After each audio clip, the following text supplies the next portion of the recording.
This is Alex Ansary. It is May 20th, 2016. Now that I'm moving on from Costilla County forever, the time has come to talk a little bit deeper about what my experiences really were off the grid, going all the way back to 2012 and 2013. And there's a reason why I'm setting the record straight. I've said a lot of things, a lot of positive things about Costilla County during that period in time. And I still see some very positive aspects about that geography, that place where it is on the planet. I've talked about strategic relocation. I've talked about connecting with nature. I've talked about getting away from the dense population centers, more people, more problems, and being closer to the earth and closer to your inner voice, your inner senses, cultivating those senses. I've talked about that ad nauseum. That lifestyle is not for everyone. Now, I guess this is probably a fortunate thing. Um, During that period, I wanted people to come out and settle. Not a lot, but a few friends. And it wasn't utopia I was looking for. You think about a situation of people coming to minds, coming to an agreement to not fight each other, to work together. And I believe that someone could actually go out and do those things before the collapse and show that they could actually get along with others and work with others and live in a community where there's not a dictator, be it male or female. So that's a longer conversation for another time, but a lot of communities are run by control freaks. Not in every case, but in a lot of cases. But, I'm young. I'm in a spiritual experience, being that I did pray for a place of safety to go. When my job was done in Dallas, Texas, this was a year after leaving Portland the first time in 2011. By the fall of 2012, I was already leaving Dallas. And I had been discussing off-grid living on my TV show in addition to other topics, but off-grid living, food storage, preparedness, and having people on from different perspectives that have different perspectives, different authors. Matthew Stein, When Technology Fails, and I co-founded the Portland Preparedness Center, a retail survival store in Portland for a couple older guys who are more interested in the money and not treating me with a whole lot of respect. So, I had a few years under my belt of discussing these things and putting out the intentions to live off the grid. And eventually it happened. And it happened in one of the most beautiful places that I'd ever been. And I even believe that my genetics are drawn to that type of a environment for various reasons, genetically, dealing with my ancestry. And so there's something about that particular environment that drew me in, and I saw my prayers answered. So I saw the spirituality within that experience and the synchronicities and people being placed in my path to assist me on the next step initially in order for me to have that initial Costilla County experience, which had no, that period, that first phase, no issues with Costilla County or law enforcement anywhere. There were issues with harassment from certain neighbors. There were issues with gossip. And I'm going to get more specific as this goes on. I'm just going to set this up. So I want people to know that I saw Costilla County as a great county to invest and bring their money. And there weren't any issues, tensions that I was aware of or that I witnessed between the locals of San Luis and the off the gridders. I did realize that I was being looked down upon, though, by talking about me staying off the grid when I went into San Luis to buy groceries at Romeo's, or during that period I had no internet. So to, maintain connection with some of you on Facebook that were my Facebook friends at the time that might have remembered, I was driving into town because I didn't even have the money for internet. I didn't have a part-time job online then. I had no YouTube AdSense. And I actually lost a lot of audience members. There aren't people trashing what I'm doing now like they were in 2013. People were talking mad shit to me on my own channel for going off the grid. And that was kind of shocking. Like, oh, you don't have internet. You need to go back to Portland. You don't have to be in a super oversized metropolitan city like Portland to get internet, but it does take a few bucks to get satellite. So, anyways, I would go into San Luis, go in that coffee shop, and the way that that man would look at me with disgust. And I'm trying to remember the name of that coffee shop, but it was like, I'm not going to communicate with you. I don't want you to think I'm friendly. Because if you think I'm friendly or something or engaged, maybe you'll just keep coming back here. So it was like a cold experience, even if I left $1 tip. Now, mind you, it's the winter of 2012, 2013. Some days I haven't shaven for a few days. And so more of that, Persian, Middle Eastern, answery look comes out. And, you know, along with the whole stereotype of being the off the gridder, being low income. And so at that point, it was manageable. It wasn't over the top. The issues, again, which is the focus of this video, what some of the off the gridders, what most of the off the gridders were like that I came across. So I've been called a squatter, as some of you know. But the reality is, it's not squatting when you have verbal permission from an owner to stay on a property that they themselves left years ago, on property that they own, that they're paying the property taxes on. During a time period where they were not running people off their land for not having a septic, outhouses were acceptable. I was 32 years old at the time. I was taken there by a friend, and when I refer to him as my friend, there's only really one person that I'm talking about. And so he had been in Costilla County for a long time. He didn't have a lot of personal problems with a lot of people out there. He's one of those guys that kind of tries to get along with everybody and just be positive and happy. He's not an activist. He doesn't run a website. He stayed off of most of my videos. And that's been a good thing for him to kind of not really be on my channel. And that bond that we developed, that friendship of him driving over, making sure that I was okay every few weeks during that winter, when I went in November, people viewed that as mental illness. To me, I was having like a spiritual experience. I'm going to survive this. I have nowhere to go. The job in Dallas is over. This guy tried to use me to market multi-level marketing. This guy tried to use me, this millionaire, to help him scam people out of money. That's what Dallas was about. Michael Ante. Okay, so some people just don't know that. I was in Dallas because somebody saw me on the internet, starving artist, Access TV, protester, activist, news reporter, Alex Answer, and he thinks if I use this guy because I like some of what he says, he has the look down, maybe I can sell this shit. And he couldn't get his shit together. So ultimately, I felt like I was meant to get out of Portland anyways. Dallas was the bridge. Michael was the bridge. And I just knew I was going north to Colorado. I know I'm bouncing around the story, but all this is really, really relevant. And so I found Costilla County after going to other places in Colorado to fill out the Denver, to fill out the Springs. And those are places that I definitely didn't like, places that reminded me of Portland. So again, when I went out there, it was at following prayer, and through a Facebook connection through a viewer, someone suggested Costilla County because they were familiar with my work, and he wanted to see if I would survive Costilla County. Now, I don't know how many meetings he had to that. I was just thinking winter, like survive Costilla County. This sounds awesome. Off the grid. I have the freedom to just be in peace. I had never had that before. Like somewhere, I didn't know where I was going. Okay, so we might as well just start beginning things in a more chronological order.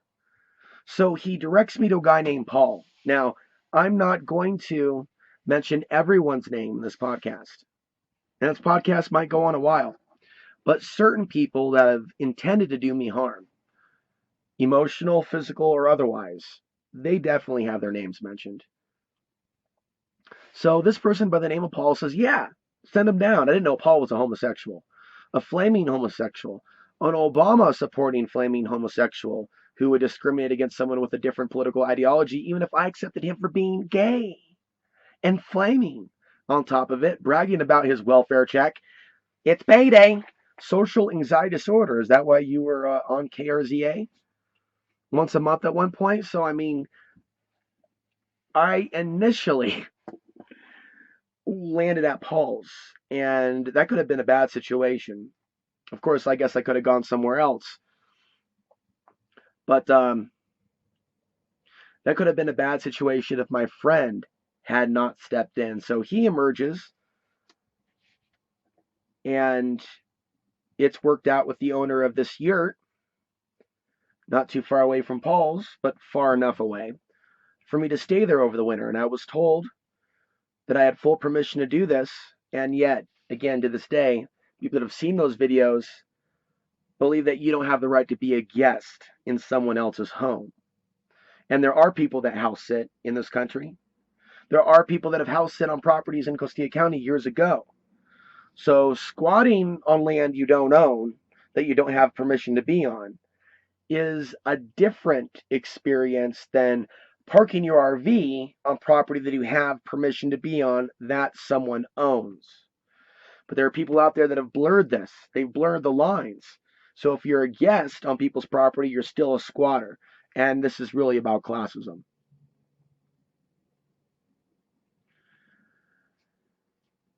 And that's what I saw coming in.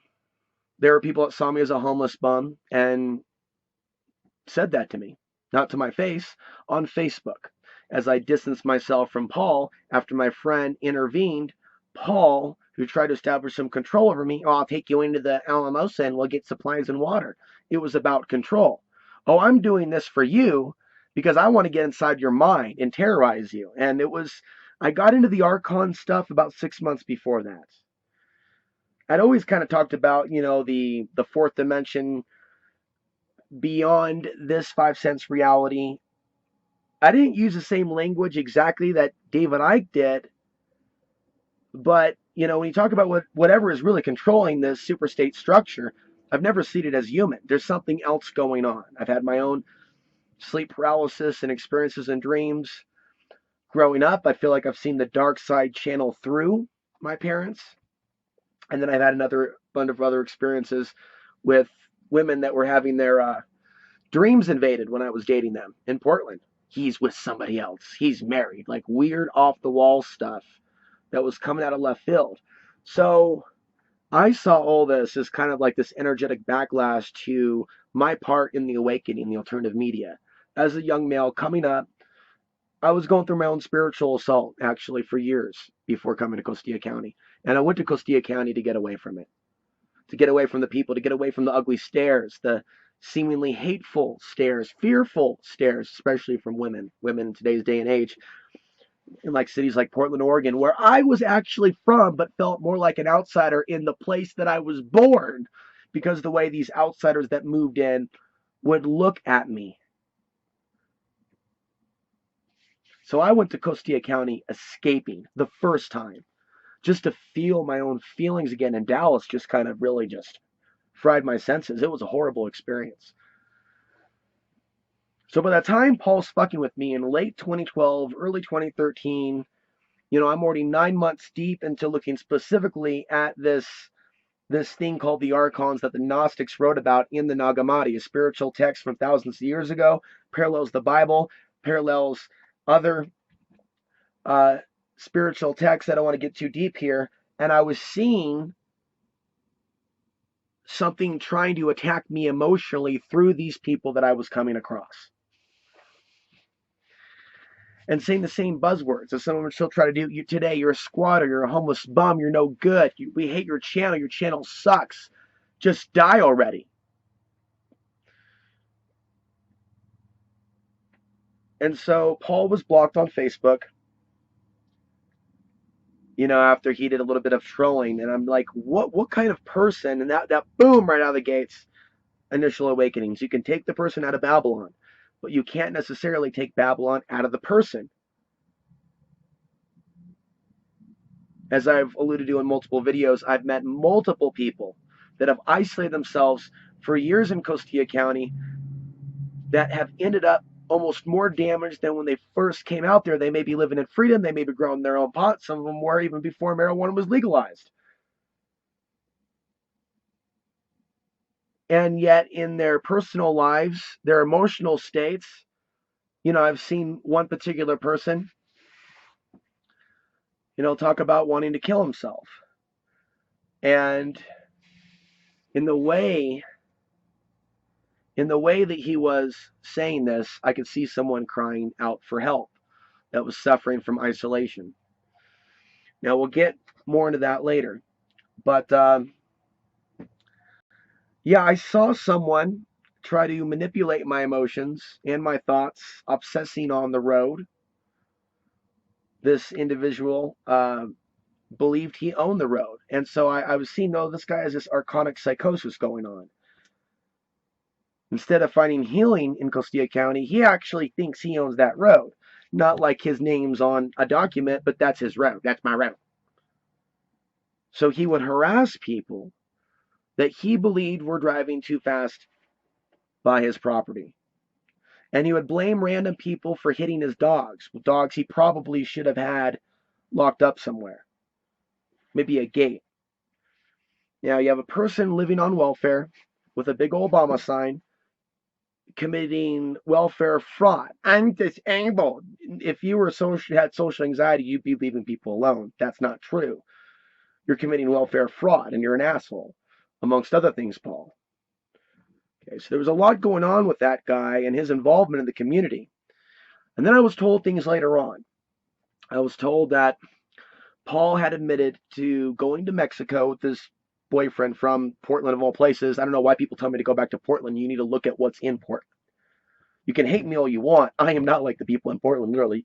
Watch Dopelandia, watch other documentaries, learn about the sex trafficking. I'm not a Portland kind of person. I've been driven out of my own hometown because evil's taken over. But back to Paul. Paul apparently bragged when he used to drink to my friend and a few others. One other name that I'll mention is Dave. Okay, and that's all I'm going to say. So Dave and my friend both said that when Paul was drunk, he would brag about fucking little boys. He and his boyfriend from Portland would go down to Mexico and engage in the purchasing of child sex prostitutes. Do you realize how horrified I was? That a man was telling Robin and other people in the chambers, oh, this Alex Answer, he's no good. He's a homeless bum. And this person's admitted to having sex with children. So that was troubling. Now that knowledge came later on, that information. And when I called him out on YouTube, he called Costilla County Sheriff's Department. And they came out to the yurt. The male officer was nice. I was filming. And a female officer who was no longer, she's no longer with the force. And she was probably the only female that I secretly had a crush on, but felt too ashamed of being the, quote, homeless bum, half Afghani, half white, poor guy living like a bum in the desert, as some of us are seeing. You think a guy like me is going to talk to a girl like her, who just looked like a goddess in her own right? She also used to work at the market. One of the most beautiful women I've ever seen, period. And I would have loved, I felt like there was consciousness inside of her. I would have loved to have had a conversation with her. But she came over and I was like, you know how shy I am. Girls know that have met me how shy I am. So I was like, oh my God, it's the hot chick from San Luis. It's the queen of San Luis. And anyways, I told him, hey, look, I didn't use Paul's last name, just like I'm not now. So, he really should not have wasted Costilla County Sheriff's Department's time. I don't know if he thought he had an in with them or what. The guy talked a lot of shit. But the officers were nice. And I talked about reading Chris O'Brien's book. And the officer told me, well, would you like to meet Pete Espinosa? Because I talked about how I read that Pete Espinosa was featured in this book. Now, for those of you that don't know, and I didn't know at the time, when you see that video of me last year and it's off-gridders and heated exchange with San Luis residents, that guy with the muscles, the guy that looked really fit and healthy for his age, real fuerte, real strong. I kind of admire that in a human being. Too bad we're, not on the same side, Pete. But definitely admire your ability to maintain strength and a sense of youthfulness at what, I don't know, 60s, 70s. But I kind of imagined a really nice person.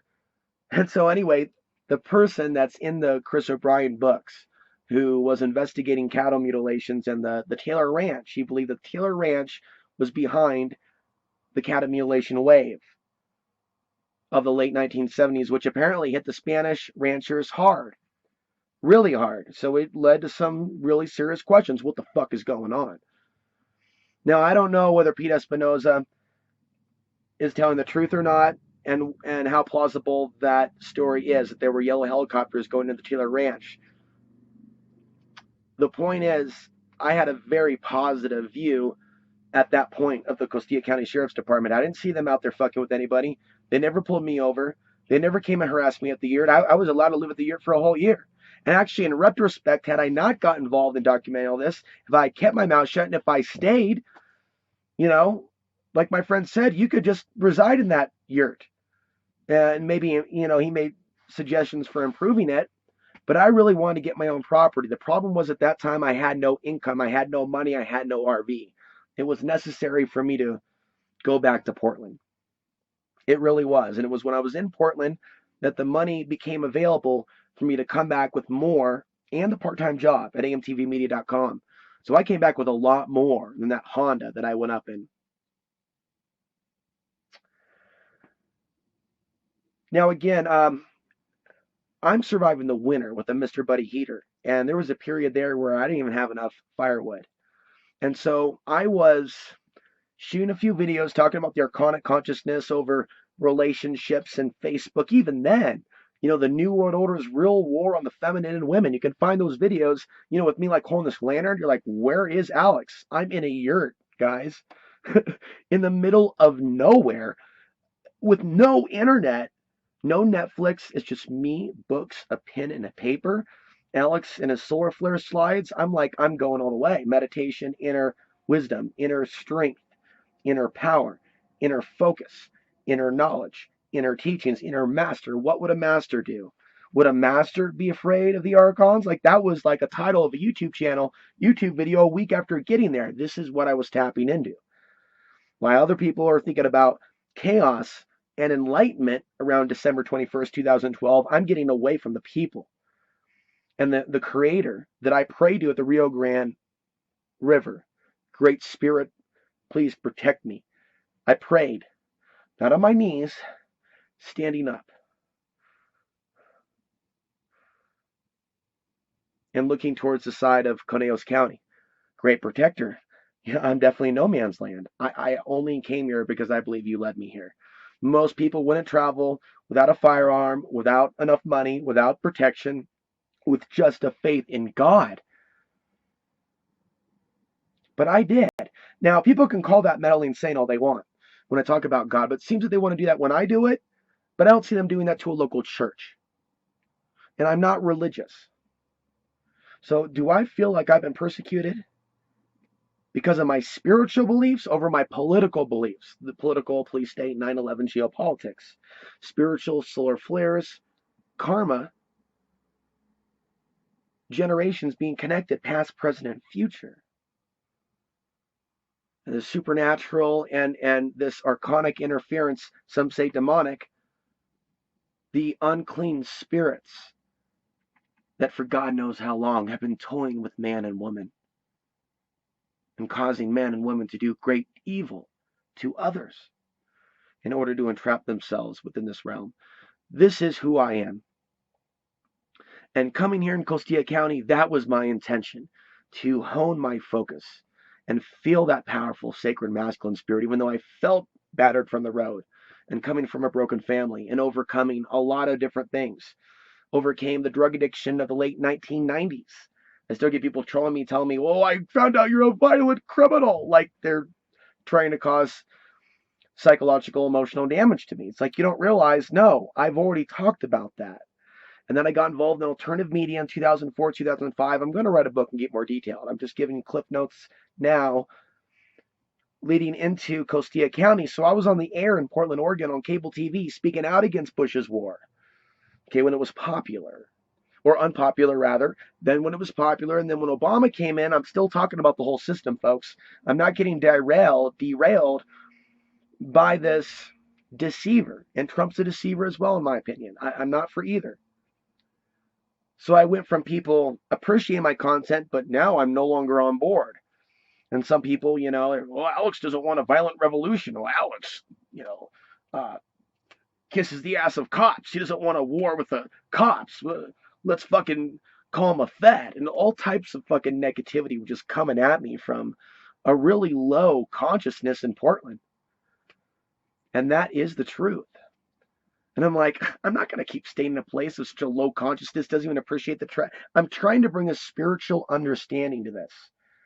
I just felt this darkness attacking my light, this darkness stabbing my aura, my field, and just a variety of things snowballing.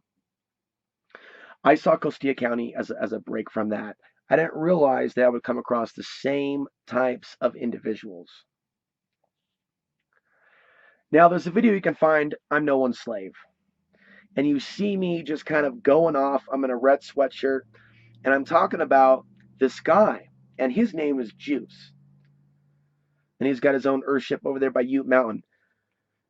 I wanted to help people so bad that I was volunteering my free services. I was completely naive about some of the residents out in Costilla County, how dysfunctional they were, how racist some of them were, religiously fanatic, as in this one, along with a little bit of demonic, deviant, sexual, weird energy that I also felt from the guy. Like something ain't quite right. He's preaching like he's speaking of the Bible, but I'm really seeing the devil. And I was having some dreams where it was like something was warning me about him. So I was offering my help for free because I wanted to learn how to build Earthships, want to learn how to build homes, just want to learn how to build, man. I didn't have that experience growing up. There was too much moving, too much psychological torment, not enough positive role models that were male in my life growing up. And of course, the males that my mother kept me away from, in her attempt to condition me to being a obedient, good son in her eyes. And so I wasn't raised with any building skills. And so in Costilla County, the goal is I'm going to learn how to build with my hands. I don't care what it is. I'm not thinking legal, not legal. I'm at that time I'm coming in. It's the land of freedom. That was my experience. The issue wasn't the county. It's who are the decent, conscious people over here that aren't drug addicts and fucking alcoholics, like social degenerates, shit talkers. The number one, but I would tell people this from day one, arises was happening. And through my experience as it matured that first year, the number one pastime for those off-gridders, talking shit about their neighbors, reminiscing over the past, and in some cases doing some stupid stuff. Multiple stories were told to me about people that were shot or neighbors that shot at each other and feuds over the years. I did see some of the evidence of, like, I don't know, looked like stoves were just dumped over in the Rio Grande River, like a big oven. And so, there is anger coming from the people in San Luis towards the newcomers because some people have dumped their shit. Now, I have nothing to do with that, and I disagree with how things are now, with them blaming all people for the crimes of a few. But that aside, I realized that just because I was having a spiritual experience, and just because I felt drawn there, didn't mean that I was going to find community or be accepted for who I was amongst the Costilla County off-grid population. The experience with Jews was how people will use you if you let them, because they're used to getting by, acting like they're the alpha dog in charge, acting like they're the basis for ZZ Top. And Juice has a long beard, has some sporty semi-muscle car-looking vehicles, and so he really thought he was hot shit, and he actually had a few drug-addled work slaves, apparently, work for him in the past and stay on his property. I've been told since that he was involved in meth, or got involved in meth in the last few years, so maybe he had this guy pumped up on meth, working summer nights when the sun's down, working nights because it can be hot in July, working around the clock by hand with a shovel, Not an excavator, not a backhoe. Nope, they were too broke for that. And so this guy had already gone through a number of people. And this guy was saying to me, look, man, I might die soon. I would actually go to him into the hospital in San Luis and wait for him like a friend, like a new potential friend, where it's like, okay, we're going to build this friendship off of mutual respect and hard work. We talked about maybe doing a bed and breakfast. The idea sounds ridiculous now. Well, it's not totally. And having, you know, fish grown in tanks. He had all kinds of wild ideas. I think too many ideas. Yeah, and as the weeks progress and I'm performing this free labor, and mind you, I'm not being paid anything and I'm paying my own gas back and forth 10 miles each way between the yurt and his property by Ute Mountain. Now, I loan him the Chris O'Brien books, and the Chris O'Brien books deal with the UFO phenomenon. And I don't know what he read in those books. He got gold fever. And he was hooping and hollering, we're going to go find this gold down the Rio Grande River where the Indians, and it was a build up and a build up. And I'm like, dude, you're shouting right over me.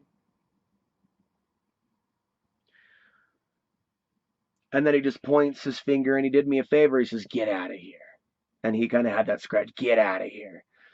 So this man was about total domination and control and calling everyone out there on the prairie a Satanist, as he would, literally thump. He would literally thump the Bible. He was obsessed with it. But understand, when you're off the grid and you want to get stuff done, and a lot of people have good intentions, even though some people don't realize that they're using people, people try to come together to get things done because they know it takes a unique, hard, rugged, um, unique mindset to even be able to withstand the weather out there. The dry, not water. You got to go haul your water, the freezing temperatures. I mean, it actually takes a fair amount of inner strength to reside out there and face those winds. Some people like those winds. Paul, who obviously was still suffering from, I wouldn't say social anxiety disorder, but, what do you call it, Asperger's or Tourette's, dude's fucked up, along with potentially committing some very heinous crimes that he's never been held accountable for. Uh, you know, that's a more extreme version. But people try to get along because living out there, sometimes you need other people, and there's a mechanic that's out there. And, somebody might have a well, so people can save money instead of go to town or, heaven forbid, go to San Luis. But there was no problem going to San Luis back then. And I never grew pot when I was out there. It was never an issue. My issue was just having enough money to just get by and dealing with this constant. And so you're getting the theme here, 33 minutes in. Constant. I put myself out there. I'll work for free. Let's become friends. And then seeing someone turn demonic, as if there's real-time spiritual warfare that's actually possessing some of these folks. Now, before going to another person, when I left Juice's place, my alternator just blew. So I went to Justin Barbie's place, and from there got it to a mechanic's, and then from there got it back to the yurt. Justin, all I could say about Justin is I didn't get a chance to know him real well, but I hung out with him a few times. And I know that he went through a lot of suffering, probably stigma-wise, because of something that his uncle did regarding the bodies that were buried in Mesita. His uncle brought some prostitutes down from Denver. And I don't know what possessed his uncle to do this. I definitely think there's a lot of dark spiritual warfare going on in Denver. And of course, we know about the underground tunnels and bases. I think there's something else going on.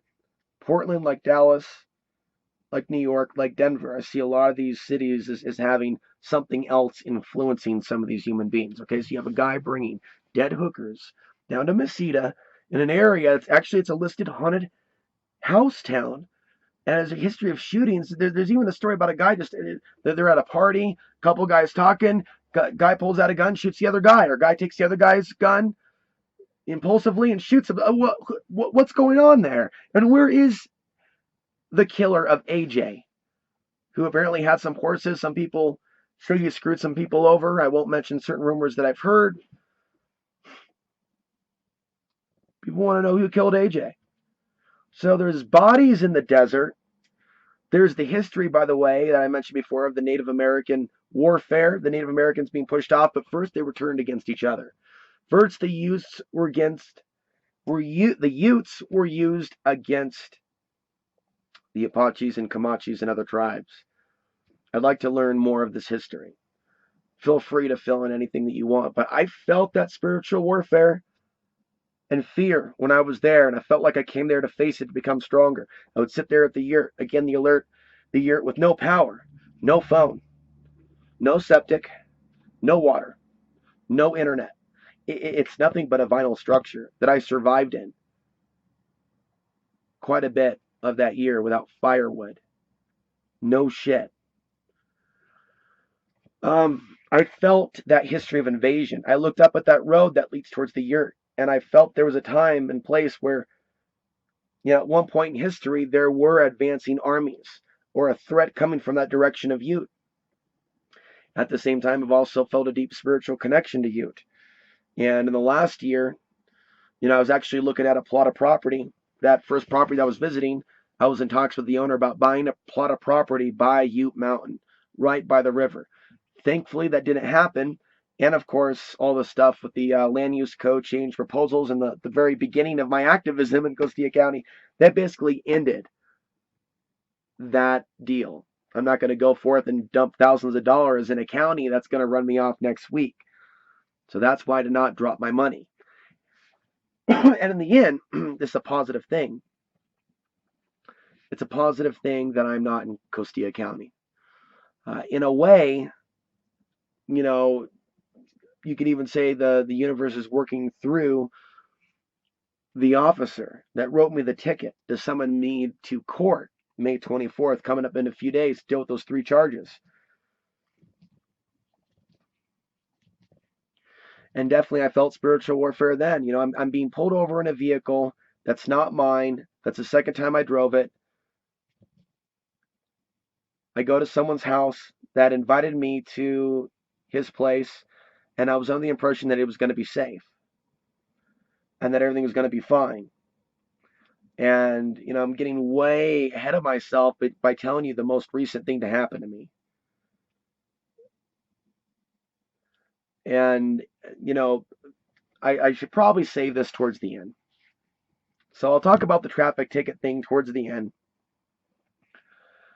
The very thing that I consider to be the last straw, in conjunction with the other last straws.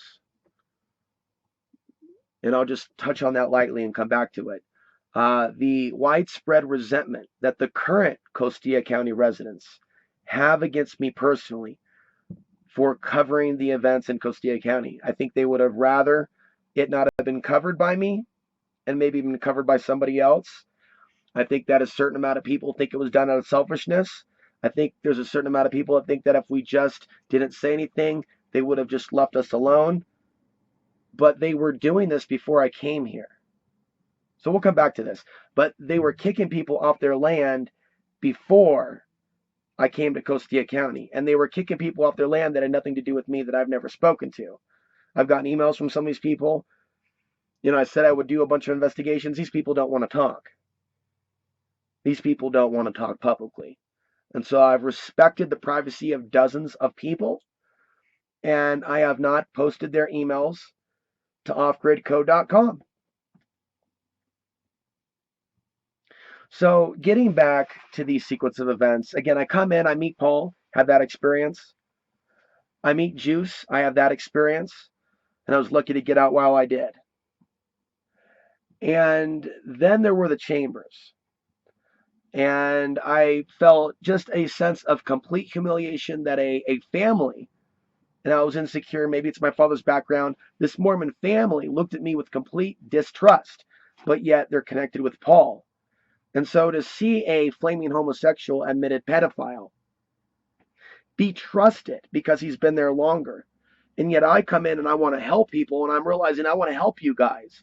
I'm not trying to play Jesus, but I want to grow food. I want to grow quinoa. I want to, maybe we can have an art studio, video recording office area where, everybody that needs internet can do their stuff there, and we can have a good time and proposing ideas like, not to people there, of course, but these were the goals of mine and things I was talking about on my channel. The idea of a positive, intentional off-grid community. Again, think of a person in a community, each one has a skill, and where people live close to each other, but not too close and not under the same roof, not roommates, but maybe within a few miles of each other. That type of a community. And that's how I saw Costilla County ideal, because it was still wide open.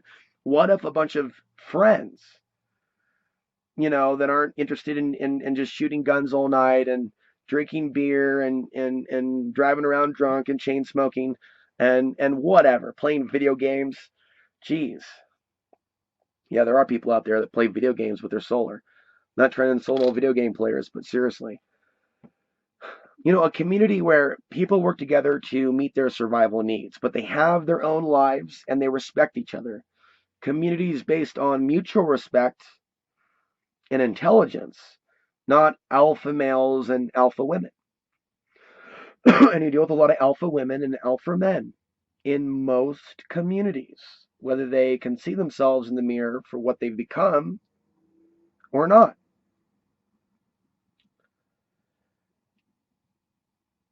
So then there was another individual that I began to hang out with by the name of Dave. Dave lost his job. I'm getting away from Paul. I'm living out the yurt. I'm getting away from Juice. And Dave is kicking out this guy who's basically throwing a fit. I accepted Dave for being bi. But he never came on to me. I had heard this about him. I think it was well known that he was bi. And yet he had the spiritual side. He's actually been in some of my videos. And so I appreciated his friendship. And the friendship did continue. I think it was good for both of us as men to have a bond with each other, to where we talked about these things. He listened to Coast AM. He'd want to talk about the solar flares. I worked on my solar flare presentation at his place. He felt like an uncle. He felt like an uncle. To make a long story short, Dave had a drinking problem, still probably does. And there were some periods where I left and was around for a few weeks, and he developed a resentment. Now, there was another trashy guy. I'm not calling Dave trashy, but I'm just saying another trashy guy that moved out there by the name of Steve. And Steve is the only person to have ever pulled a gun on me. And the reason he did is, during that period when I was gone, Dave told Steve that I said something about him. And this is, again, at that time, this is how a lot of the feuds, this is the biggest pastime of the off-grid Costilla County residents. So-and-so said so-and-so about you. And a lot of things have been built upon this gossip. And when people are, they don't have internet and they're disconnected, and because of the magnetics, whatever's going on is magnified. That's why Costilla County is not a good place to be when there is a crackdown on RVs and homes without septics. There's too much tension. It's magnified. The aggression, it's magnified.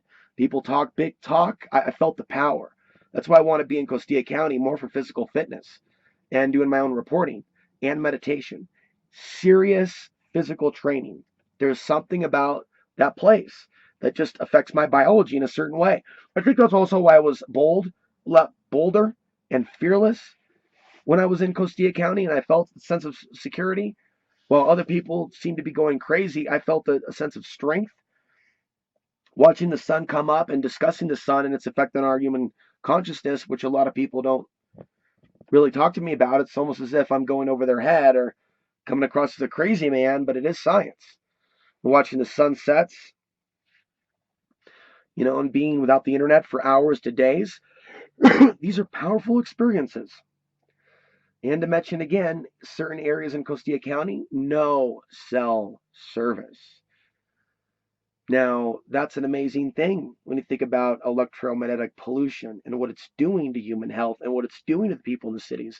When you go from a lifetime next to smart meters and adjusting to having your body drained by the power grid, and when you go to Costilla County and your heart comes close to the earth and you kick your shoes off and you feel that sand underneath your feet, I mean, that felt holy. And I had nothing but gratitude to the local government county of Costilla that I was able to live there. That's what I promoted it. That's why. And it was not the result of a bunch of people moving out there. My videos were not. The reason why all those people moved out there was the explosion in cheap land that flooded the market and it hit the internet. What my friend says is, he says, the main reasons why all this ended, our time of freedom that he got to spend over a decade in, he said, kids and the internet. And some would say it was the legalization of pot and the backlash, this perception that if you let these people come in, they're all going to grow pot, they're all going to steal water. Again, blame all for the actions of a few.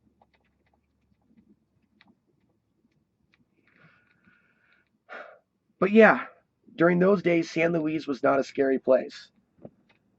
I have one memory in March of 2013 interviewing Max Egan about consciousness, about his travels around the globe. He even alluded to, the Nagamati, referencing the connection between the sun and the archons. And I was actually parked in my Honda. Nobody harassed me. Right outside that coffee shop, 7 o'clock to 9 o'clock. A podcast with nothing to do with Costilla County and everything to do with Max Egan and his travels around the world. And I was actually debating him with working outside the system, living off the grid, and him discussing working within the system, working within the grid, and not really understanding where I was coming from with certain situations, my friend, are lost at this point. It's time to get out while you can. But as I said in my last video, warning, if you're low income and you're new, don't move to Costilla County. There's a time and a place. There's a time and a place. And I had the freedom to experience what Costilla County was like for real before these changes, these land use changes really started to occur. And in that sense, I'm not completely heartbroken over it. Costilla County aspects of it are decent for strategic relocation if you're able to defend your property from those that would intrude on your property. We're talking about invaders. We're talking about thieves. We're talking about people that might have an interest in kidnapping your girlfriend. We're talking about a shit hitting the fan situation. If you can defend yourself and maybe have a few people, maybe an underground shelter for a nuclear fallout situation, in that case, Costilla County is a good spot. For the survivalists, the real survivalists with the money. Well, I think that's what's going to happen. You're going to have a lot of government people. You're going to have a lot of billionaires. You're going to have a lot of insiders. You're going to have some people that actually know certain things about the timeline. You're going to have certain people that might be responsible for some of the things going south in our country, reside in Costilla County in the next few years. The high dollar ex-CIA retiree. And they're all littered throughout here, by the way, in Colorado. The area that I'm actually interested in getting land, I'm still waiting for the paperwork to actually go through. In this place, hours from Costilla County, this place that I've been spending a lot of time at lately in their national forest, I see a lot of people up there. Just get the vibe that they have identified that to be one of the more strategic places to relocate. But Costilla County still has promise. But if that's not your thing, and it's just, relax, man, and go out and find community, and no. And I would warn you to stay out of Taos, the 2 peaks, 3 peaks. And my friend did from day one. He said, whatever you do, don't go down to Taos. I mean, he said don't go down to Taos, period. And I thought that was very judgmental of him. And it took me a few times going down there both times having some sort of a problem with my car, for me to realize how fucked up Taos is. How it seems to fuck up some of the people that stay there. Taos itself had a backlash from the local population. In the late 70s, there were people that straight up got shot. And in Costilla County, there were people that actually were ran out with guns in the old days before cameras and things of that nature. And I don't have all the details and facts. It's somewhat of a local myth, if you will, local mythos, a little bit of history. And I believe that, whether you see the son's part in this or not, I see the son's influence over this. And other things. There are cycles of war and peace in our society, and Costilla County has cycles of war and peace. And so I came in at the tail end of a cycle of peace before the conflict, before the. And what has it been throughout this whole time? Since 2013? Solar maximum. Okay, and we had a massive solar flare the day that all those people were flooding the planning commission meeting in, September of 2015, standing room only. How many people have actually just kind of went, that's kind of a weird coincidence? It's not a coincidence. This is how things are on the earth. And so positive things can happen when that energy is. Things can also get really tense, and there could be things said that shouldn't be said.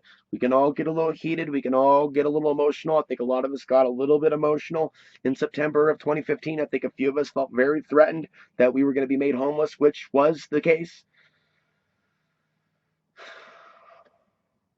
But my heart was beating for Costilla County and those people that I thought were my allies. I didn't realize how deeply I would be resented for my coverage of what took place in Costilla County.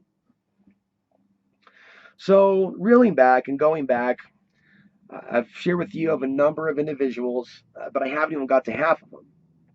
There's another guy named Justin B. who lived in Denver, and he found my YouTube channel. And like a lot of people that have claimed to be fans, start up a email dialogue, and his attempt was to control me. He wants someone to watch his property, watch his RV, while he lived up in Denver. And he wanted things dug for him, a huge carport underground, and he wanted to pair me up with this other guy, who had his own trailer, who had a lot of anger issues. He came from the South. There are a certain amount of people that have come out that have hung on to their trashiness. That came from Oklahoma, that came from Alabama, that came from Tennessee, that came from Texas, some of them. I would say mostly Oklahoma, Tennessee, and some of those southern states. And there is, there's a lot of this trashiness and just a really blunted intelligence in some of the people that have moved out there, and kind of on one level you admire the uniqueness of the whole thing, that it takes a strong spirit and person to be out there. On the other hand, I've been really amazed to see some of the crazy motherfuckers that I've come up against. And I realize now in retrospect why it's not fair. I don't think it's intelligent, but why some of the locals see everyone as crazy for coming out here. It's because the people that they've met in the past, it's all they know. I would suggest to them they try to get to know some people and understand there are some people that have come out here that know how to write, that have made documentary film. I haven't really met them. I know that I've done certain, that people might not agree with my views, but I'm not a man without intelligence. I'm not a man without any brains. I'm a man without money. I'm a man that's not of your racial line. I'm a man that you don't trust, a man that you don't like, a man that you still, to this day, have never had a beer with, have never played pool with, have never gotten to know. I think it'd be fun to have a beer with Cruz Soto. I think it would be fun to just shake his hand and maybe, have some interesting conversations off the record. Even Colin Romero. Anyone else? I don't care. Matthew Valdez, Trinidad Martinez, Andrew Espinoza, Pete, my bro, Pete Espinoza, Maria Martinez. My grandmother's been dead for a very long time, and I have a lot of affection for the elderly in the world that they're living in. It hurt. It hurt when Maria said those things about he's nothing, he's homeless. And I'm like, wow, do you people have no feelings at all for other human beings? Is it literally this low? I'm already off topic. Justin tried to pair me up with this guy from the South. And like I said, Justin's interest was for me to dig and dig and dig. And there was something just completely dark about him. And I don't know what is, I really shouldn't say anymore. Later on, the guy started to troll me big time on Facebook. And when I blocked him, the guy was sending messages like, go back where you came from, speaking racially, like, below the belt. Tell me he was going to hack my websites, take down my channel. I can go on and on with Justin, but I don't want this to go on for too many hours. But I actually need to get through these people that I intended to talk about. So that was the Justin story, and that was actually the end of my whole thing with Costilla County. That was September of 2013. That's when I left. But rewinding a little bit, going back towards the March April time period, or actually it was after the Chambers decided they didn't trust me. It was something about me. So maybe the way I looked, something Paul, the pedophile, said. So then this guy named Chris, who I think was in Mesita, and I don't know whether his wife was his prisoner, but I got the vibe that his wife was his prisoner. He's like, yeah, man, I'm on the conspiracies. And this guy was one of the whack jobs that believes in all the fake news. The guy that would shout over you that if you didn't agree with what he was saying, that you're working for the government. The guy that was a Dallas Goldbug fan. I mean, this guy was cuckoo for Cocoa Puffs. People warned me about him. He invited me over because I'm trying to do a radio show on AmericanFreedomRadio.com and maintain an online presence. And yet I don't even have internet. I barely have enough gas money. But yet I'm literally paying to drive where I'm begging people, hey, can I use your internet so I can continue to do my radio show and talk about my off-grid experience as well as have guests on. So I was over at his place 2 times. He got way too like right over me, like completely like out of control.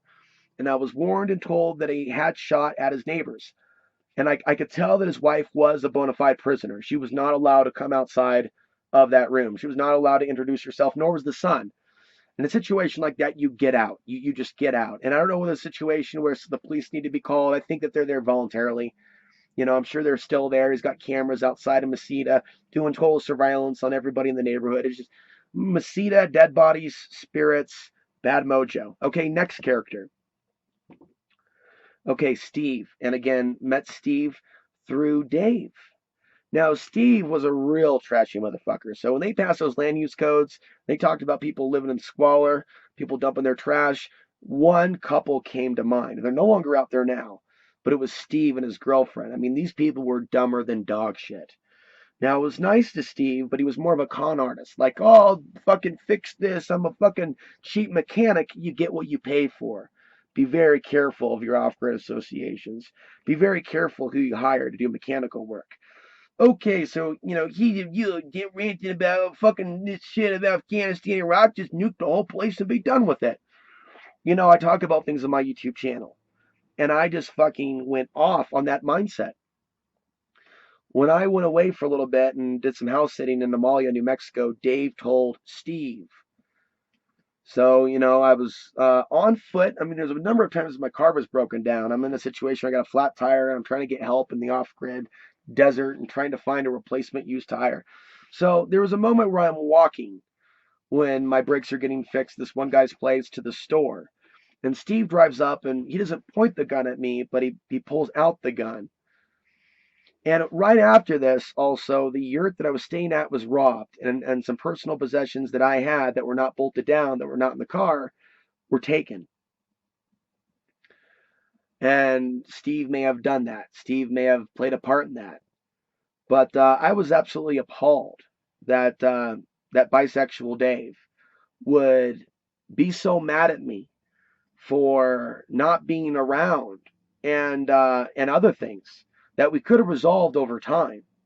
But that type of I'm going to feel sorry for myself because you're not here, I'm mad at you for this and this, or whatever was going on inside his mind. I mean, you got to be very careful when dealing with alcoholics. You might have other issues. And so that whole situation could have turned out a lot worse. Um, I'm just gonna jump to Alamosa real quick and then jump back and get into my next character. I did go back and forth to Alamosa for supplies. One day I was looking for pot, and there was a guy that like jumped over a wall and pretty much like jumped in my car, this Hispanic kid. And I got the feeling that he had just tried to access a building illegally, attempted breaking and entering.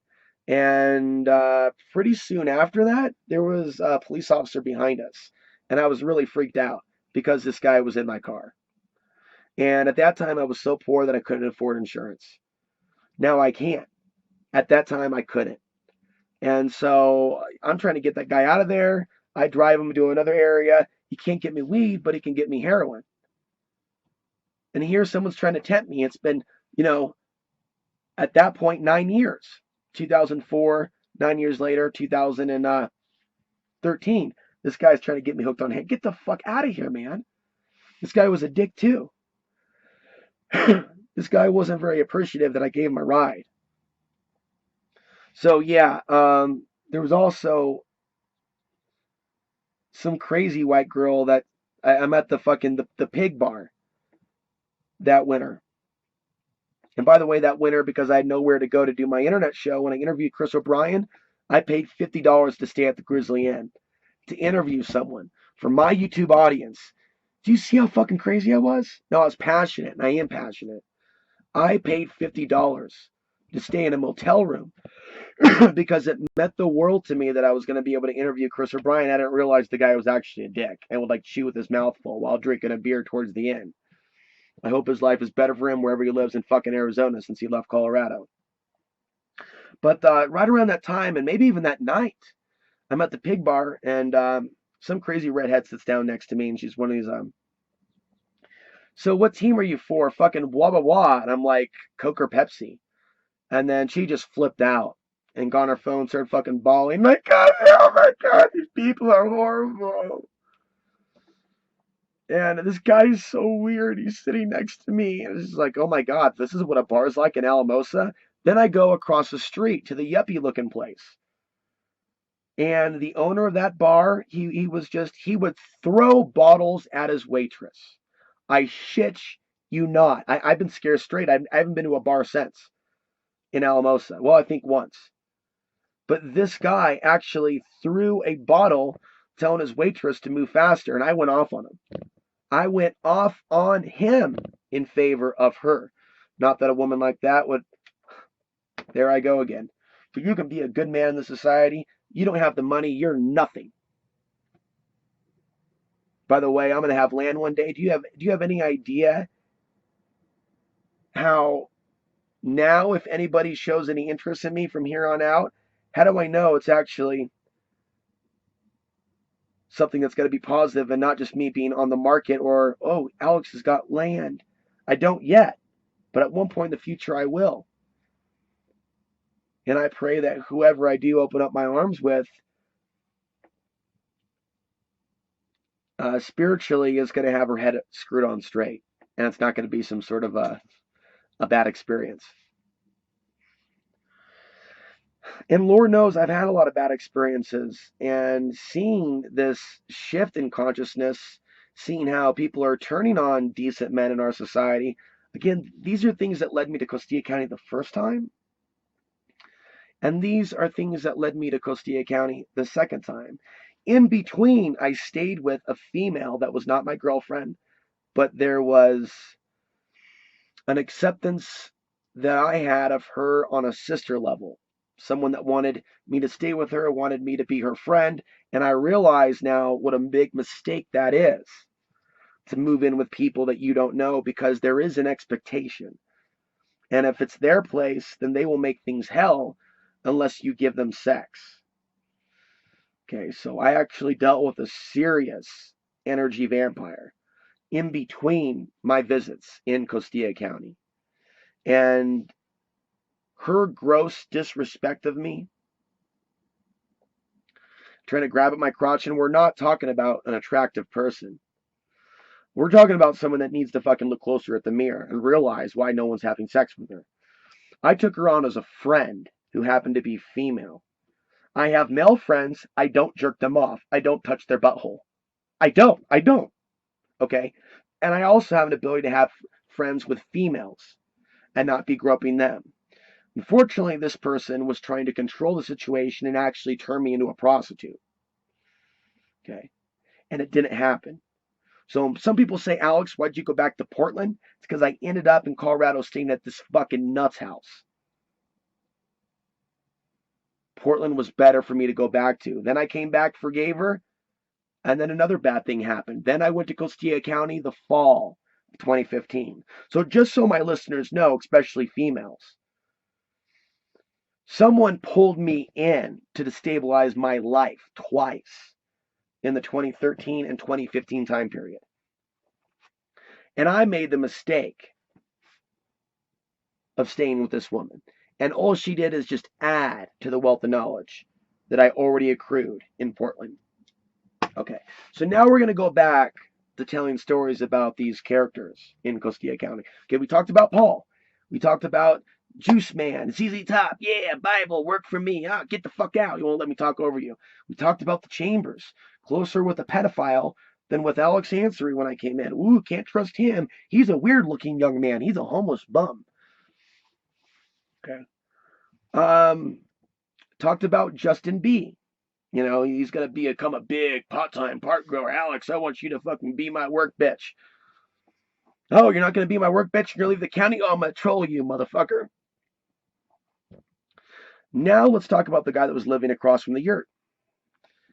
Now, I'm not sure what happened, but apparently this guy had his sons hang themselves in his trailer. He saw me as a squatter. He didn't realize that Gandhi, also known as Chris, who owned the yurt, gave me permission to stay there. And he came over to interrogate me as to where I was from racially, which I told him that my father was from Afghanistan. And also that 9/11 is an inside job. I mean, you're saying you're friends with Chris and you're watching over his yurt. Dude, look at that sticker on his mirror. 9/11 was an inside job. You don't have any right to fucking judge me. You're coming up on private property, and then he's telling me that, if he were to aim his sniper, his gun at me, that he could snipe me from where he was at. Now his son came over, Rick, and apologized, but this guy came over drunk, on or off some pills, and sat down on that raggedy old couch inside that yurt and fucking just tried to interrogate me. And initially I was just like, dude, just get the fuck out of here. And then he respected me and wanted to be my friend and just fucking and then he would go back and forth though. So he was having serious like possession issues. I don't know what was going on, but in that trailer that he was living in, I heard that two of his sons hung themselves. Okay. Several days to a week after this man interrogated me about my Middle Eastern background, the first and only real time that I've been verbally accosted in San Luis occurred. And this guy asked me for $1, and I said I didn't have $1. And literally, I mean, I barely had any dollars to my name at that point. I'm sure that person was better off than me and probably was a local. There aren't exactly homeless people hanging around San Luis. There are people maybe without $1 or something that live in the area. San Luis is not exactly the town where there's just people just squatting in their cars, whatever. Not that I am aware of. If they are, those are some dumb motherfuckers. And I think we've established that. I think we have wholeheartedly established that dumb motherfuckers have been moving out to Costilla County for a long, long, long time. And some of them have ended up insane. I don't exactly know what it is. We won't go deep into the spiritual perspectives on that one. But, so I said, I don't have $1. And he says, fuck you. I said, what'd you say? He said, fuck you, you're white. And that week has stuck for me since that occurred. One day this person is thinking I'm some dirty Arab, I'm not calling Arabs dirty, but Persians aren't Arabs. He's ranted about, I came here to get away from the Arabs in California. Now I see you. I mean, you got to understand how hurtful that is. And then I go to San Luis, and this guy says, fuck you, you're white. I've never even had anything like that happen to me before. Now in Dallas was the only place where I really felt that negative, dark energy from Hispanics looking at me. Didn't feel it in Portland. Didn't have any issues with anyone in Portland, which has so many Hispanics, and had Hispanic friends and viewers. But in Dallas, it was a different scene. And I would speculate, I'm like, what racial perceived enemy do they think I am of them? And some people say, well, maybe they think you're Spanish. I mean, if you look at my face from the right angle, you could see a nose that does look Semitic. Okay. That is not akin to an Hispanic look. However, Steve said, you look like a Mexican in a really derogatory way. That guy that pulled out that gun that one time. And that was also hurtful. So check this out, folks. One person saying, fuck you, you're white. One person saying, you look like a Mexican. And the next person saying, I came here to get away from the Arabs. And I've been trying to explain this to my audience for a long time. I'm not living like a normal human experience, like any of you might. I have been constantly running into these situations where I am perceived to be someone's racial enemy, and this is the torture of my lifetime. I don't know why I'm being tortured. I don't know what the creator is trying to show me. I'm sorry for whatever I've done in past lifetimes if that's what this is. If that's what this is karma. But everywhere I've gone, I've come across these types, some of them, that want to look at me like I'm their perceived enemy. And within a few months, to have some person tell me I look Mexican, another person tell me I look Arabic, and another person say, fuck you, you're white, that's very troubling. And that is spiritual warfare. And I felt the evil. I felt that archonic consciousness operating through those people. Again, it's 2013 when I'm off the grid. I'm not having sex. And so when I see a beautiful woman in town, which there's a few of them out there, but they're very locked up and they're very afraid. Alamosa has this, the bad blood Alamosa. There are people that say, I like it here. Like, Miss Quintana says that. Well, yes, Quintana. I know there are many of you here. I would love it too somewhere if I had family and I wasn't an outsider. I don't know why they don't have an ability to see something from an outsider's perspective when they obviously openly hate outsiders. But when you're an outsider and you look of mixed race, and someone could wonder if you're Syrian, even, or I rather, Middle Eastern, white. Apparently, I look all things to all people. Alamosa is a very angry, in some cases, it's now a scary place for me. I'm troubled by the amount of anger and rage that I'm feeling from the Alamosa residents. It's like, I ordered a pizza before I drove to my current spot today, and this was last night. And I held back the tears as I waited for my pizza.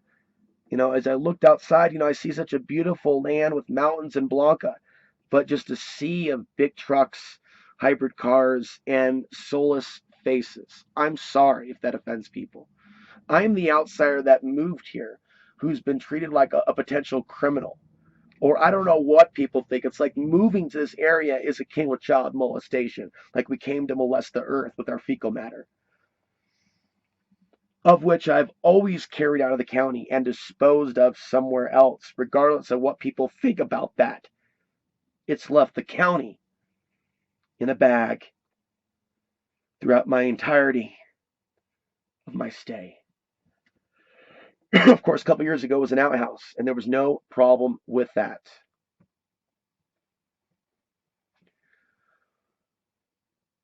I've shared quite a bit. I'm thinking that there's a few other people that are involved. There's John. I think he went back to prison. He's the guy that left Dave's, and he used me for some labor. And he was a younger man who had some deep psychological problems. He actually did some time in prison, and he was your stereotypical retarded hick hillbilly. I don't know nothing. I'm just the country boy. And they literally like do that intentionally. But when he did it, it was like he was put on a show like a demon trying to pretend to be a human. He was very disturbed. Very disturbed.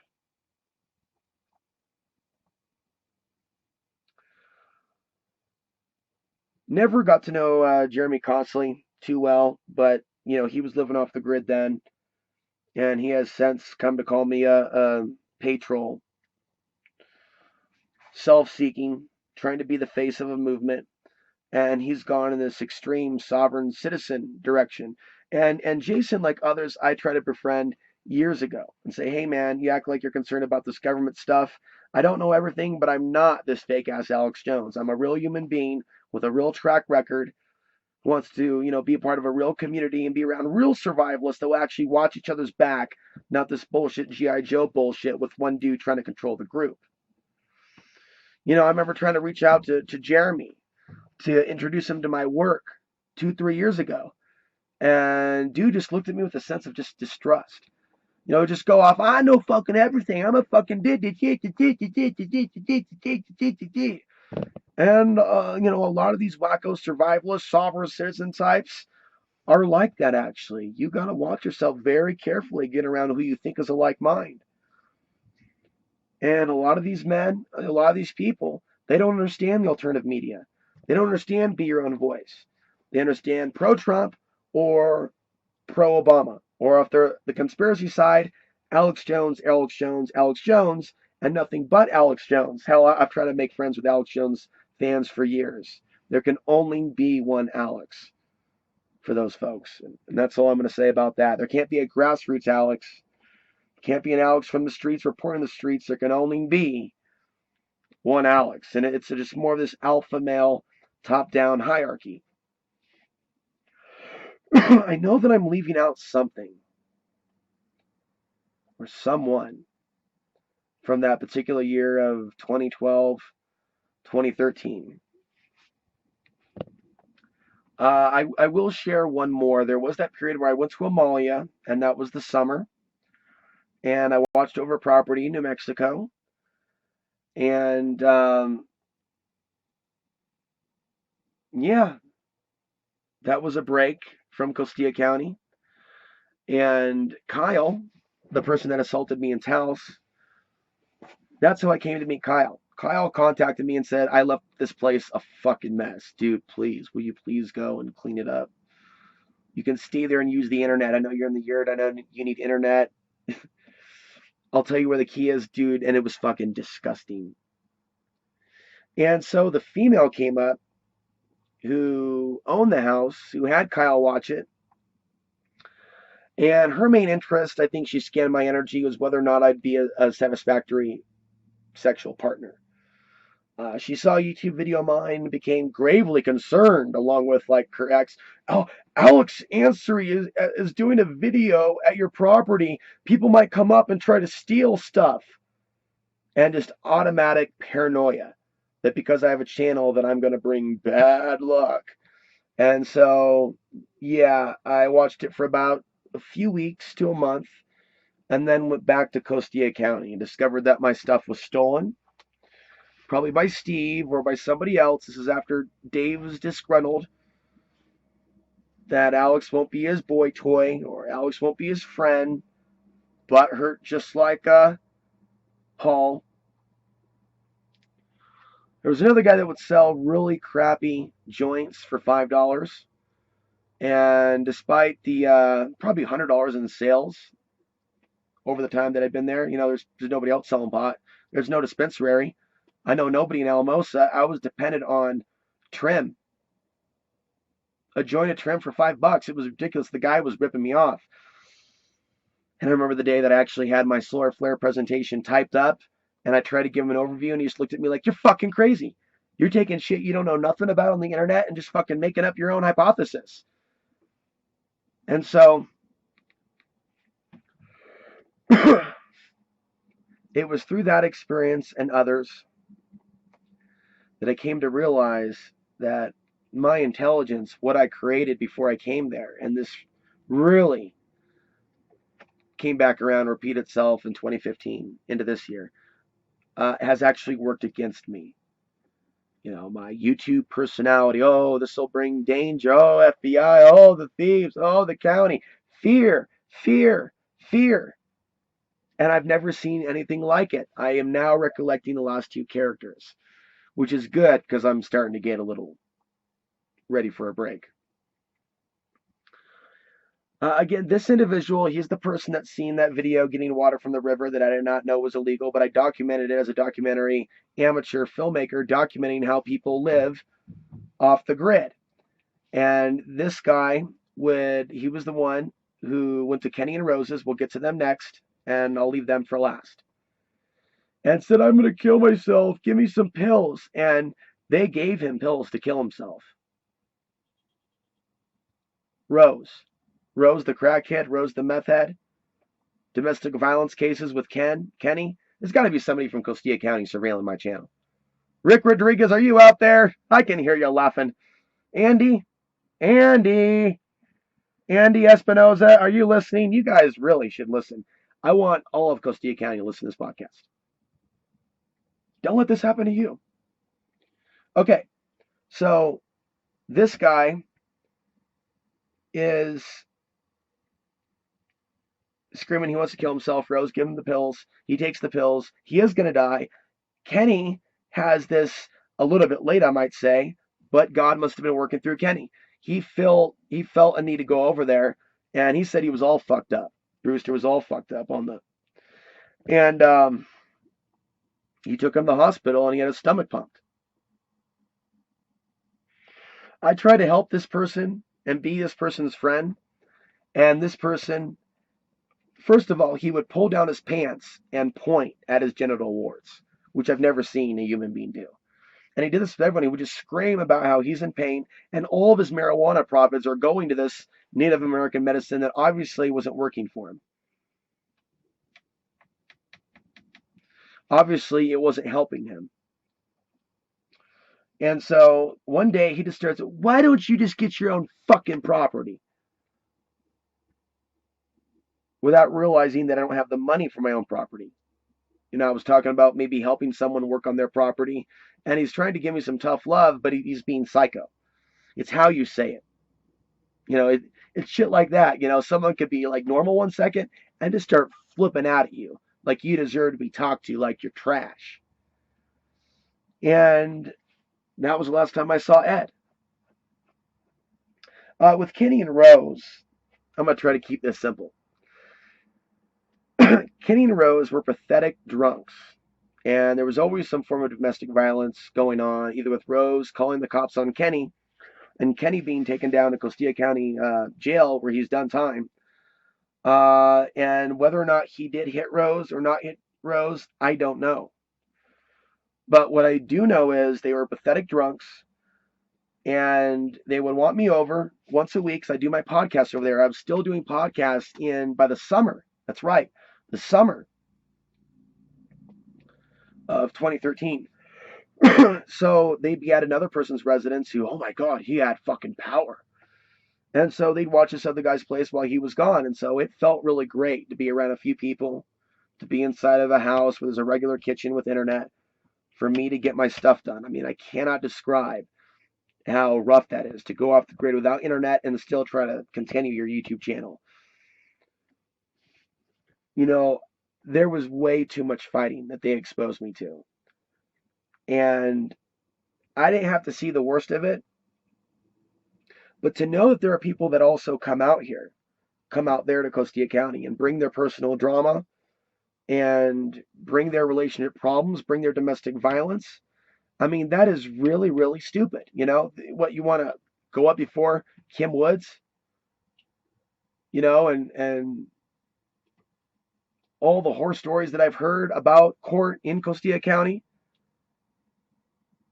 It's really sad there are people out there that have brought their problems. So yeah, after Justin tried to con me into staying on his property and doing the whole RV thing, you know, dig me a carport for my RV and you can stay in it. Like, you know, real fucking bullshit, you know, through, you know, the experience with Dave, and could have got me shot, the shit he told Steve. Fuck Paul the pedophile.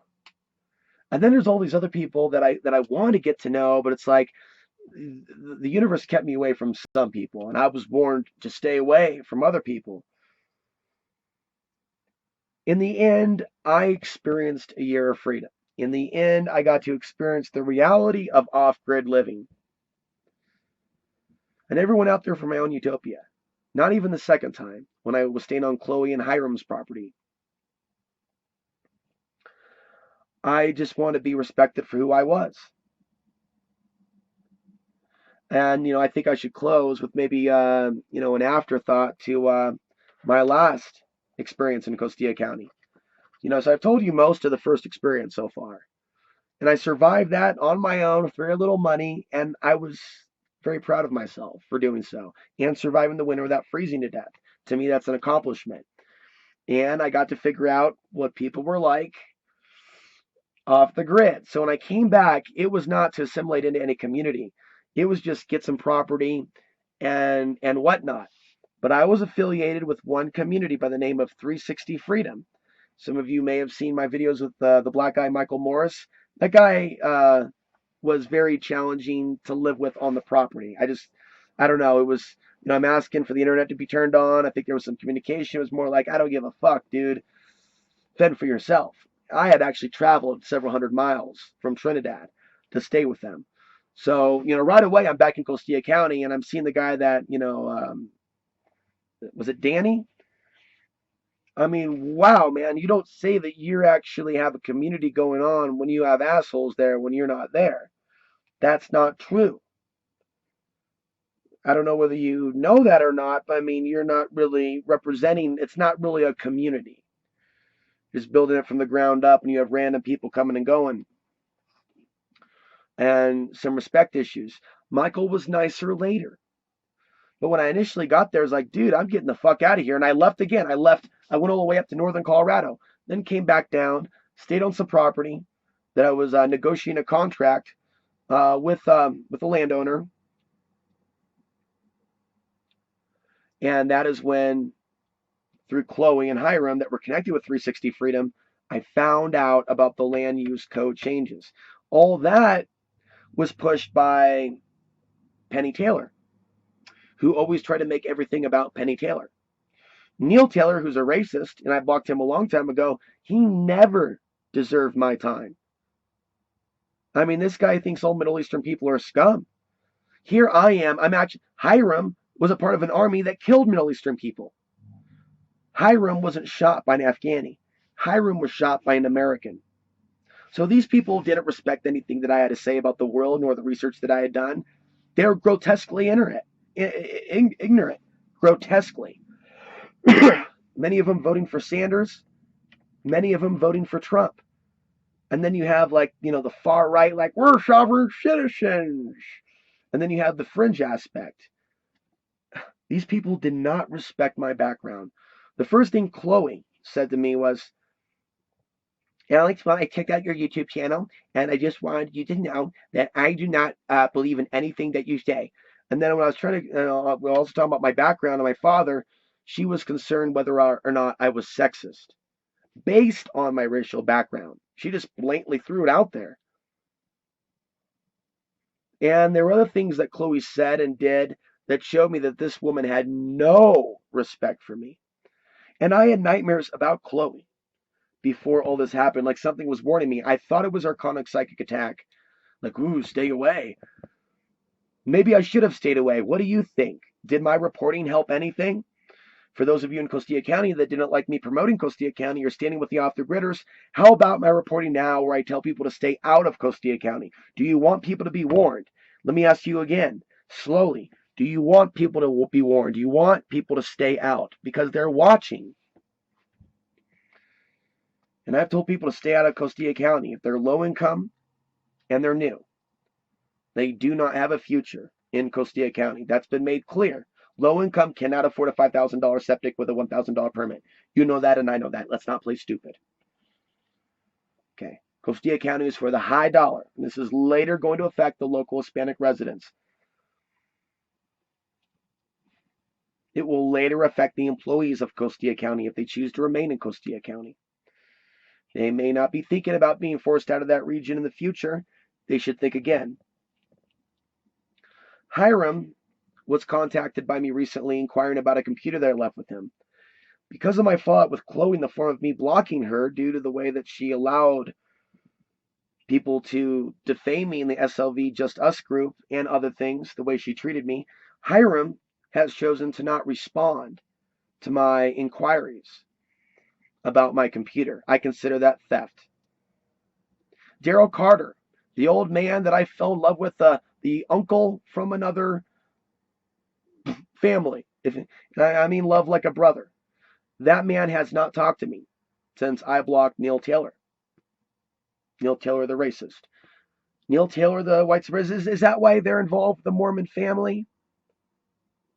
I don't know how Penny Taylor can fit into all that. Penny Taylor did some to inform, but that woman never liked me. That woman never liked me. Those people never liked me. And I did everything in my power to try to help the off-the-grid residents. The off-the-grid residents of Costilla County don't like me. And there's a lot of people out there, they're in it for themselves and their girlfriend, their wife, their boyfriend, their husband. They don't have a vision, they don't have any empathy for a single minority, because let's just face it, folks, I'm a fucking minority of minorities racially in this country. Half Afghani, half white. Most people say, is that even fucking human? You should see some of the comments that have come in to my channel. Hybrid, want to be white, has fur like animal. And I came to Costilla County to fucking heal. And I came to the aid of white off-gridders when I felt ejected and rejected by a white city that I was born in. And I saw as one by one, these people just turned on me because of my coverage and other things, my postings. The very fact that I'm getting that, just because I couldn't fix the problem didn't mean that my covering made it worse. It was already going on before I was there, and people have been displaced that I have never met in my life. There is no future for anyone low income in a county like that. If the people can't organize politically and peacefully and develop some respect from the county. No, my friend says it best, that Costilla County is a reservation. The people just don't know that. Well, they do now. Costilla County is operating like some sort of de facto reservation outside of regular law, with intimidation, with fear tactics, with things that go on inside the jail cell that not everyone has experienced, but some have. But few have ever reported on it on the internet for the outside world to hear. All I try to do is help. And what I feel I walked into is a situation where I'm challenging this Sauron-like energy, demonic-like energy, archonic-like energy that ultimately is in control of something in that region, is influencing politics within a certain manner, is influencing the fighting and bickering and hurtfulness. I'll conclude with Robin the Egg Lady off 142 tells people that my presence at people's places would bring the FBI, and I'm a bad person. This person always looked at me with a sense of hatred and disgust since the first day she saw me. Pete Espinoza was angry when Robin was reportedly heard to say to have said at Family Dollar in San Luis, we need more white people here. And she admitted to me that she said that. Maybe it was taken out of context. Probably a pretty dumb fuck hillbilly thing to say. Well, Robin is hanging out with the lady that used to be with Kevin Jones. And this lady that works at La Puente, who steals their food for her own personal supply, she stole a horse in Costilla County. It was her idea to have me come to Antonito over the winter so I can save on gas money. And she was trying to bring me into their personal problems in their household. telling me that she was being beaten and maybe I need to call the police or maybe I need to come in and get involved. And again, coming full circle, like with Paul, there are people that will do something for you here. Have a muffin, have a pizza, have a towel. I care about you. To later bash you. And if you're having a hard time when you're traveling, maybe you don't smell too well. You stink. You're a dirty. You bring the FBI everywhere you go. I heard about Robin said, and it's like, oh my God, is a human being speaking or a fucking demon? And with that, I think I've concluded quite a bit. There is some sort of a dark spiritual presence that for years has tried to prevent community from establishing itself in Costilla County.